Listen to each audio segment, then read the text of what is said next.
So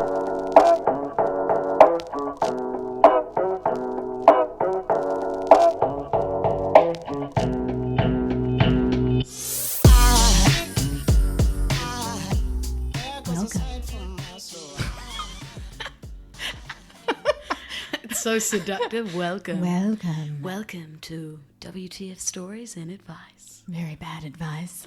Very bad advice. Was that good for me? That seductive voice. Oh, yes. It's terrible. Well, that's something we're going to be talking about later, isn't it, Louisa? It is. And I'm Caroline. I think I'm flaring my nostrils as I say this. I feel like your voice is already quite seductive, though. Like mine, I just sound like a man because it's so deep. You don't sound like a man. You just sound like you've smoked a pack a day since you were 4. And that's a good quality. And I haven't even. It definitely sounds like I'm a Daria. I'm not. These lungs are good. You just have that sexy, raspy tone. So, we're back. Episode 4. Yes. Of WTF Stories and Advice. Yes. Good or bad advice. Yeah. It varies. Last episode, I did mention an affair story that was very, very good. Very juicy. I'm quite surprised I didn't start with this one, to be honest.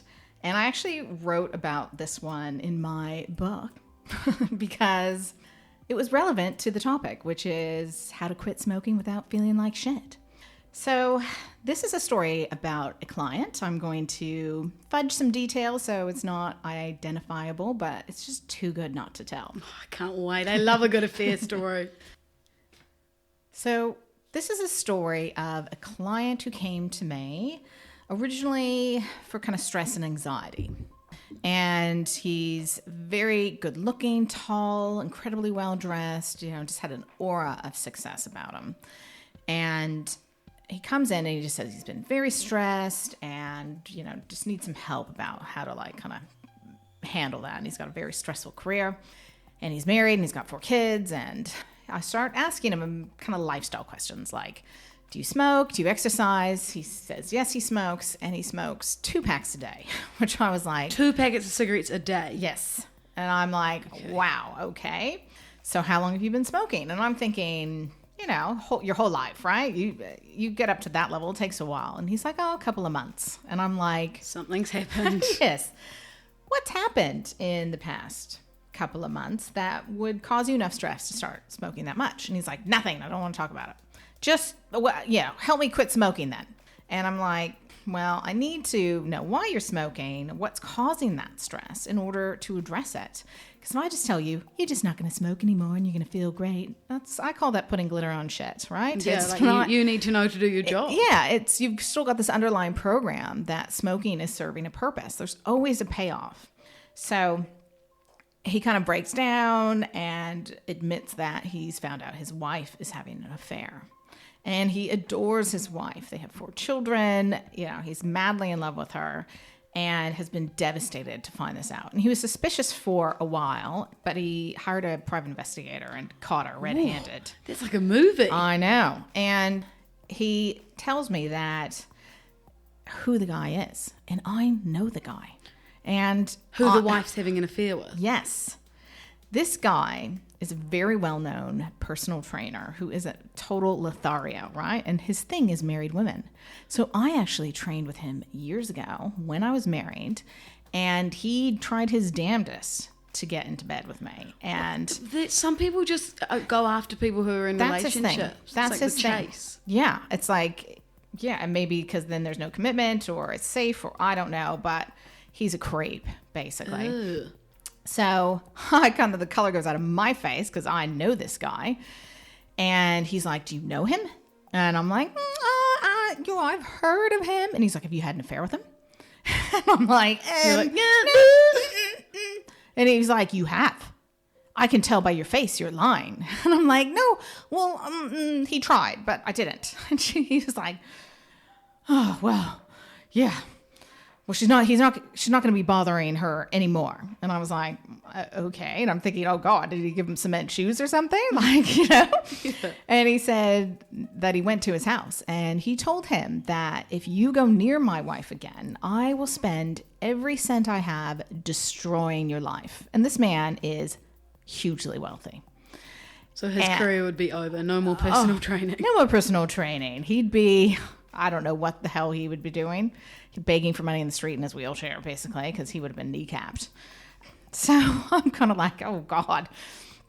So I said to him, well, you need to talk to your wife about that. Like, have you discussed it? What is she saying? Like, you can't just not talk to your wife and think it's all dandy. And he's like, oh no, I just want to forget it ever happened and we can just move on. No, that would never happen. No, it doesn't work. And he's going to be shitty and passive aggressive and she's not going to know what the hell's going on. And you just can't do it. So I said, you've got to talk to her about it. And he's just like, shut up and hypnotize me to quit smoking. And I'm like, okay. So I do.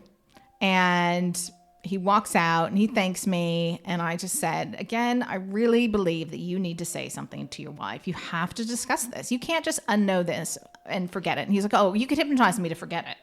And I'm like, it doesn't really work that way. Their relationship would never be the same if he knows, but she doesn't know that he knows. Oh, no. And he would just be pissed about it. And she'd never know what she had done wrong. Yeah. She might suspect. But anyways, so I said to him, if you don't say anything, the universe has a way of making stuff like that come out. So it's going to come out, I believe. You can't just pretend forever. And he's like, oh, the universe is going to help that come out, is it? And I'm like, okay, yes, I know that sounds cheesy, but that's the way it works, I believe. And he was like, okay, well, you just let me know. Or no, it was, I'll let you know when the universe gives me a message that I should say something to my wife. So he's giving you full sass. Oh, he's totally, yeah. And I'm like, okay, you do that. You let me know. I'm kind of laughing because deep down I know something's going to happen. You know that right? something's going to come out. That's the way it works, right?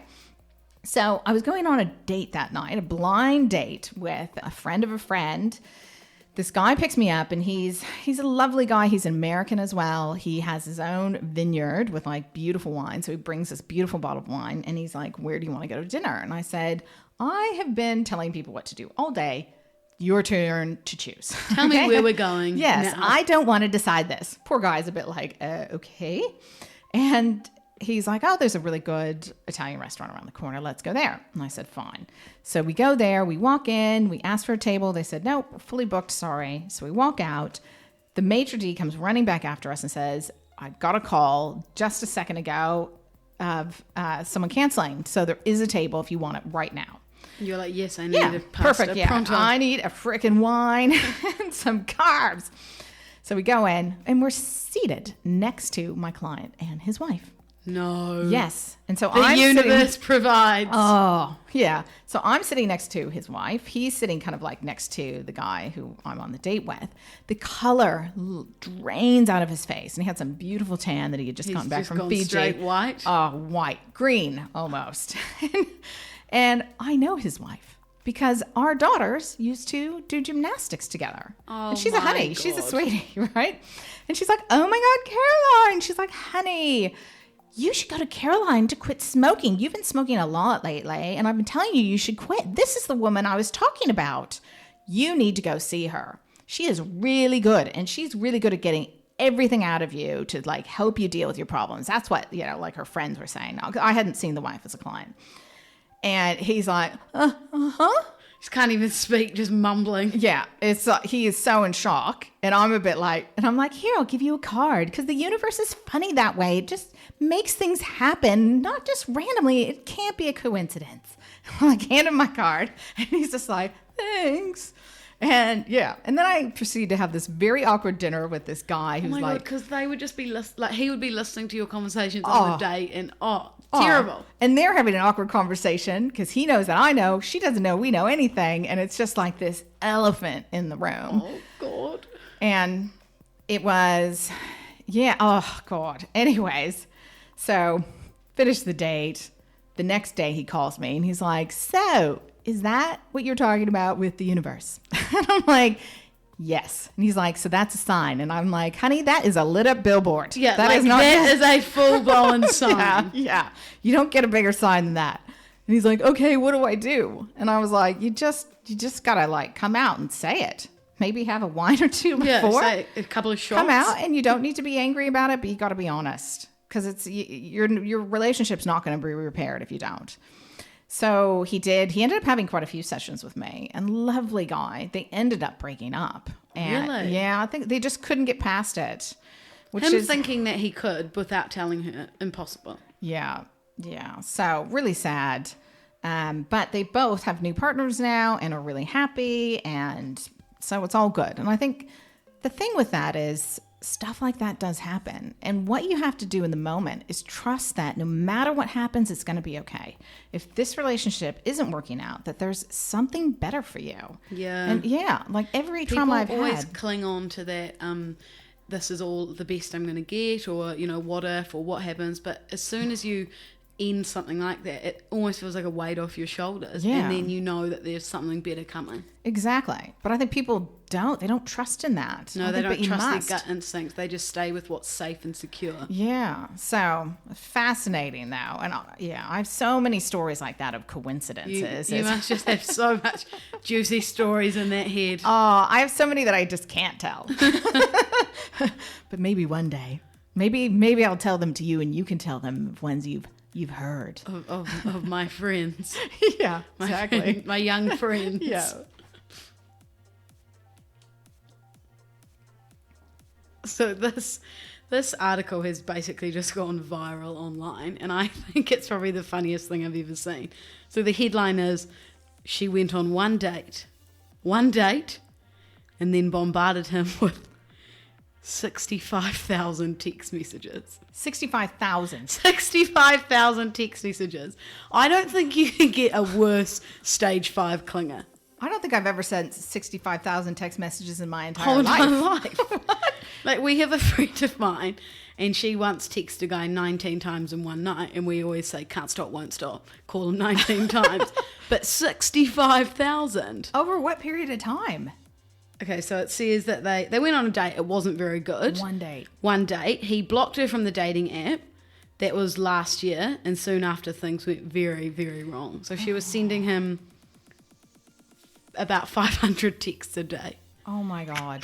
So this is over a year. Oh my God. How do you even send 500 texts? Like, do you send like one word, one letter each text, or like 1,000 emojis? I don't even know what to say to that. Okay, so then this is actually mental. So then she broke into his house and had a bath. Oh, as you do. Like, what? Just, I need to clean myself in your bath. I just want to be close to you. I might find a pube in the bathtub. And so when the police, obviously, so he's blocked her from everything. I think he moved houses. When the police came to see her, this is what she said. It's about sending 65,000 texts was excessive. She said, love is an excessive thing. Quote of 2018. Love is an excessive 65,000 texts. 500 a day. That's not love. That's full-blown stalker behaviour. That's like psychosis. She must have borderline personality disorder. Do you know what that is? No. Oh, borderline it's like narcissism. It's almost like a female version of narcissism, but their core fear is abandonment. So if they get triggered off with any type of perceived abandonment, like rejection, or they don't end the relationship, they go. Not all of them. I don't want to make anyone who has borderline feel bad, but in extreme cases, they will just abuse and abuse and abuse. And it's like, because they don't want to be rejected. Yeah. But it's like, that's not how they get back together. No. Treat them mean, keep them clean. It's like they go into a child state that is having a tantrum. And it's like, Daddy, don't leave me. That is like my worst nightmare. Like, the only time I've ever sent probably more than like 4 texts to some, okay, that's a lie. 4 is also very stalkerish.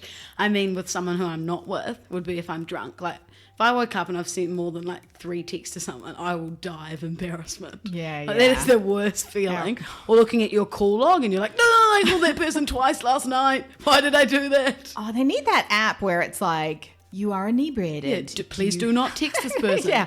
Like, yeah, you have to put a setting on, and certain people that are in the setting. You're like, you are not allowed to text them. Yeah. You're being a stage 5. Yeah. Evacuate this text message right now. We will not send this until you are sober. Have like a little breathalyzer on your phone. You're like, stop now, Lulu. I've had someone be a stage 5 clinging to me after one date. Yeah. I went on a coffee date with someone. Like, that's not even fun. Like, you don't go on a coffee date. When you go on a first date with someone, you get drunk. Yeah. You always go out and have a bottle of wine. That's what you do. No, but coffee dates are just awkward because then it feels like you're in a business meeting. It just doesn't work. Yeah. Well, this is from my experience. Yeah. So I went on this date with this guy. I instantly knew I wasn't going to be keen. This was a while ago, and I thought, okay, you got to get back in the dating scene. Anyway, went out for a coffee date. Like, nice. I probably talked the whole time because he didn't have much to say. He was a little bit boring. Yeah. Anyway, it felt like a job interview. He asked me what my dreams and aspirations were. I was like, this is weird. This is not what I want to be doing on a date. Anyway, left, sayonara, catch you later, arrivederci. And then he kept messaging me, trying to catch up, and I just kept making up the excuses. He said, like, do you want to go to Rangi Toto one day? Like, I'll buy us tickets. I was like, that's weird. I don't want to do that. Could you not tell that the date did not go well? You don't want to climb a dead volcano with a guy you don't like? Why not? That's so bitchy, Louisa. Really cute and romantic. And then probably a month went on, and I would keep making up excuses, and he would message me, like DM me, text me, Snapchat me, and then it got to the point one night where he started calling me when he was drunk, and I was like, okay, how do I get out of this? You say, I don't like you. I don't want your dick to ever touch me ever. You have to be really, this is what I have learned, because I've had similar experiences, and I have learned to be ruthless. Well, he ended up saying to me, are you not into this? Like, do you not want us or like this to continue? And I was like, what is this? We had one coffee. I had an Americano with a dash of almond milk with you. That is all. And we spoke about our dreams and aspirations. This is nothing else. There is no us. There is no we. Tone it. No. And so I ended up having to say, look, sorry, I think you've got the wrong idea here. I'm not interested. I'm a lesbian. I'd like to be single. And I think after me a few times being blunt, he finally got the picture. And now he's probably stage 5 clingering someone else. The thing is, you need to be blunt right up front. And that's I know. I'm bad with with that. I'll often be like, I was too nice at your age. Oh, I'm sorry. I think I might be gay. I would just let it go on, and I'll call you back, and then they would literally stalk me and break into my house, and that happened twice. Someone hop in your bath. Oh, send you 65,000. Wasn't in my bath, but I had one in my closet. That was fun. Yeah. Oh, I'm not even kidding you. I had to play dead. I honestly. I shouldn't be laughing, but wait, can we just go back to the fact you had someone in your closet? I'll tell that story some other time. Surprise, Caroline, it's me. Yeah, I played dead, honestly, while moaning like, "Mommy." Yeah, it wasn't good. But I'll tell that story another time. I'm laughing, like I'm scared for you, but like that's like a movie. Someone's in your closet. This is why I don't live in America. My name's not actually Caroline Cranshaw. I have another name. No, just kidding. No, actually, really, no, it isn't my name. I feel like you would have had some stage 5 clingers. Oh, Jesus. All right. Well, I thought I might tell a creepy story. And this is one I heard about as a child. I think my father... Am I going to be able to sleep tonight? No, you're not. Oh, great. Cheers. Good. Keep going. This is a story my father told me when I was a kid. Is it like the boogeyman or something? I don't even know how you would describe this. It's called the Enfield Horror. And it takes place in Enfield, I think it's Ohio. I'm trying to look in my notes, and of course I don't have it. So on April 25th, 1973, at like 9:30 at night, Henry McDaniel and his wife returned home, and they were greeted by their 2 children, Lil and Henry. The kids proceeded to tell them a tale about how something tried to get into the house by scratching on the door. Shortly thereafter, Henry was alerted to a particular scratching sound at his front door, and he kind of like dismissed what the kids had said. Oh, okay, he thought maybe it was like a dog or a cat or something. So, but he hears this scratch again, and he's expecting to see a dog or a cat. But what he saw when he opened the door, to his terror, was a creature that had 3 legs, a short body, 2 little short arms, 2 pink eyes as big as flashlights. It stood about 4.5 feet tall, and it was gray colored. And it was trying to get in the house. It had like claws on Reminds its me of something feet. from Stranger Things. I haven't watched that because I'm afraid. So he's completely mortified by this horrible sight, slams the door, rushes to grab his gun and a flashlight. So he opens the door. The creature is still standing there. So he decides he's going to shoot it, right? Because he's just like, this thing is like a freaking alien or something, or some monster. When he fired, he shot it, right? But I think he just kind of grazed it, and it hissed at him. He said it sounded like a wildcat, and proceeded to bound away in long leaps across the yard, eventually disappearing as it made its way towards the railroad. And so they lived right by railroad, and there was like a bunch of trees. So he's like under the trees. He said he saw it cover 50 feet in 3 leaps. Oh my God. Yeah, so it moves fast. So he was totally stunned by this encounter, so he calls the police. The police come, investigate. They discover a series of scratches on the siding of the house, and the footprints were very similar to a dog's, except they had 6 toes instead of 4. And 2 of the tracks were like 4 inches wide, but the print with the third foot, which was much smaller. Right, so it's obviously walking on 3 feet. I mean, is there anything I can't think of anything that walks on 3 feet? Neither, and like I'm just imagining that like 2 at the front and then 1 at the back. Yeah, and I think that's what it was. And I think, it would like a tripod. Yeah. So the police were kind of skeptical about what he had seen, despite just receiving news of an attack on a small boy like 30 minutes before. Oh my God, it's definitely the thing. And the kid described the same creature, and it like ripped the kid's clothes with its claws, and it had talons on the toes that shredded the kid's his shoes. But the police couldn't find any trace of the entity, so things kind of cooled down. So then on May 6th, so like, I don't know, almost 2 weeks later at 3 a.m., he saw it again after being woken up by his neighbor's dogs barking like crazy. So once again, he sees the creature by the train tracks. And he said it went on for several minutes of them just kind of staring at each other. And the entity then just kind of like bounced off into the night. And he said it just was unbelievable how fast this thing moved. It would just cover I'm imagining like a kangaroo or something, just like. But apparently 10 like million times faster. Almost gray like and hideous gray and... with these big eyes, almost like an elephant or I'm also imagining the werewolf from the second Harry Potter. Have you seen that? Okay, that's exactly what I'm imagining. Like this creep, kind of like half golem werewolf thing. Oh, Jesus. McDaniels later said, I saw something moving out on the railroad track, and there it stood. I didn't shoot at it or anything. It just stood on the railroad track. It wasn't in a hurry or nothing. That's quoting him.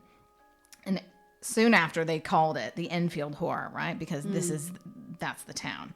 And people start flocking to the town because they want to catch a glimpse at this thing, right? And they're just wondering if it's some like unknown animal or if it's like an alien or like, they don't know what the hell it is. So all these people are coming and they become very kind of intrusive. And this prompted the local sheriff to warn McDaniel about keeping his mouth closed, like to deny that he even saw this thing, or he'd put him in jail. Like got all like, we're not talking about it. We're going to pretend it never happened. But this didn't have any effect at all. And larger and larger crowds started showing up. So, and some of them were like, with monster hunters. They're like, these are like the people that like search like for storm chasers. Yeah, they get real into it. Bigfoot hunter and all of that. Monster. And others were just hunters that wanted to like kill the thing, right? Hang it on their wall. Yeah. So the sheriff then arrested 5 gun-toting hunters for shooting at a gray thing that ran through the woods. And 2 of the hunters both swore they witnessed a gray monkey quickly move through the underbrush. And the sheriff made numerous threats against Henry McDaniel again to like just don't say anything and like retract his story because it was just getting so out of control. But people were like, Enfield Horror, they were like had a fever, they wanted to see this thing. Get involved. So then this guy, Rick Rainbow, who was a director of a radio station, came down with a few friends and they wanted to see if they could find it. And so they ended up seeing it. And they said it was more like 5.5 feet tall and it was gray and it was stooped over running through the woods near an abandoned house, which apparently was right by McDaniel's house. It was like the next house over. So they had some world-renowned cryptozoologist Lauren Coleman and come and investigate, but no one has ever seen this thing since.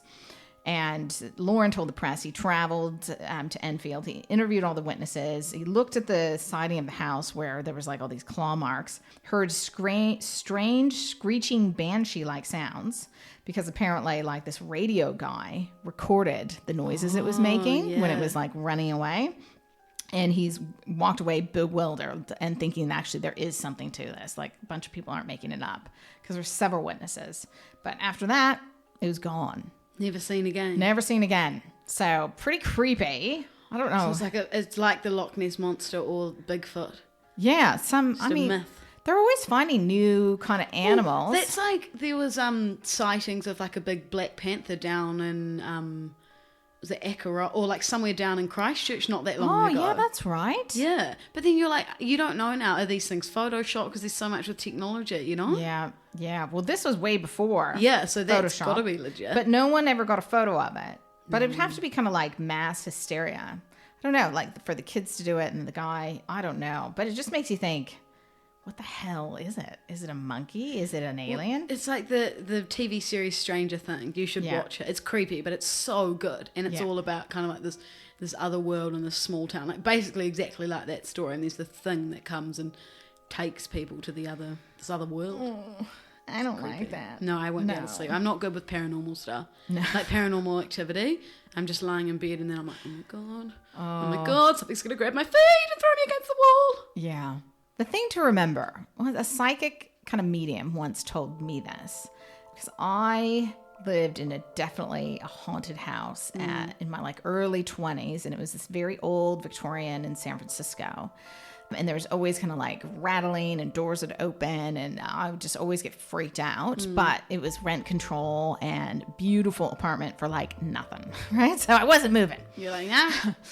And so they had me kind of clear it with sage and tell the thing to like go to the other side. But what they told me, which really stuck with me, is always remember that no matter what, you are always stronger than spirit, right? Because spirit is just spirit, whereas you are physical in spirit, right? So you're doubly stronger than they are. Yeah. And so it's like, if they do kind of bother you or harass you, what you should do is talk to it and go, if you don't leave me alone, if you don't get the hell out of here, I'm going to erase you. And you imagine that you're holding up in a big eraser, or what do you guys call it in New Zealand? Rubber? Yeah, rubber eraser, yeah. Yeah, and I'm going to erase your ass. And it's all about your energy, and don't, if you get afraid of it, then they kind of like... Yeah, if you're afraid, then they feel superior. Same with animals. Yeah. Like if you're scared, then they can sense it. Yeah, it's all about your energy, and be like, I am going to erase your motherfucking ass. Turn sassy on them. Get out. Yeah. And that's worked. Like I've had a few incidences where I definitely have felt like something's in the house or something's around, and I have just threatened to erase it, and it's like gone like that. See, that kind of stuff is my worst fear. If that ever happened to me, there's no way I'd sleep for weeks. Yeah. I'd have insomnia. No deal. Oh, no. You just threaten to erase it and I'll be fine. Turn sassy and get rid of them. That's us done. Episode 4 of WTF Stories and Advice. Dodgy advice. And next episode, we're going to be covering some things like how to be sexy without changing your appearance. And we're going to do some cool book reviews and a really creepy dating story. Oh, I love your creepy dating stories. Woo, I can't wait. Make sure you subscribe, WTF Stories and Advice. And review and like. Yes, listen to us. Thank you.